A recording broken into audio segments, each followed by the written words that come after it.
Hello students, welcome to the PND coaching classes learn easily and smartly. तो आज हम देखने वाले हैं इलेक्ट्रिकल कंडक्टेंस।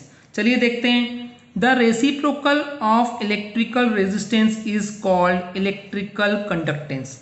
यानी कि सीधी सी बात है कि जो इलेक्ट्रिकल कंडक्टेंस होता है वो रेसिप्रोकल होता है, अपॉन वाला हो जाता है, यानी कि उल्टा हो जाता है किसका? इलेक्ट्रिकल रेजिस्टेंस का। ओके स्टूडेंट्स, तो इसको जो रिप्रेजेंट किया जाता है वो कैपिटल जी से रिप्रेजेंट किया जाता है। इसका हम फॉर्मूला भी देख सकते हैं यहाँ पे कि कंडक्टेंस जो होता है वो इक्वल होता है 1 अपॉन रेजिस्टेंस की, यानी कि कंडक्टेंस जो है वो रेसिप्रोकल इक्वल होता है किसके? रेजिस्टेंस के। चलिए अब बात करते हैं इसकी यूनिट की। तो जैसे कि हमको पता है स्टूडेंट्स की जो रेजिस्टेंस है उसकी यूनिट ओम होती है। तो ओम को जब ऊपर भेजेंगे तो ये ओम इनवर्स हो जाएगा।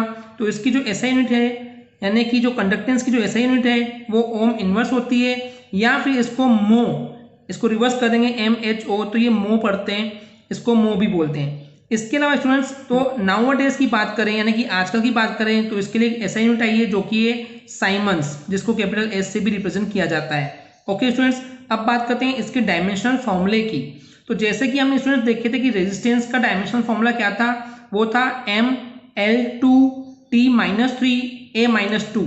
तो जैसे ही उसकी वैल्यू हम यहाँ पे पुट कर देंगे तो जब ये ऊपर जाएगा तो सिंपली साइन चेंज हो जाएंगे, यानी कि पहले क्या था रेजिस्टेंस का ML2T-3A-2, ये ऊपर जाएगा तो हो जाएगा M-1L-2T3 एंड A2।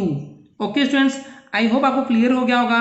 अगर आपको हमारी वीडियो से कुछ भी सीखने मिला या नॉलेज मिला तो प्लीज़ हमारे चैनल को सब्सक्राइब कीजिए एंड वीडियो को लाइक जरूर करें। आज के लिए इतना ही, थैंक यू।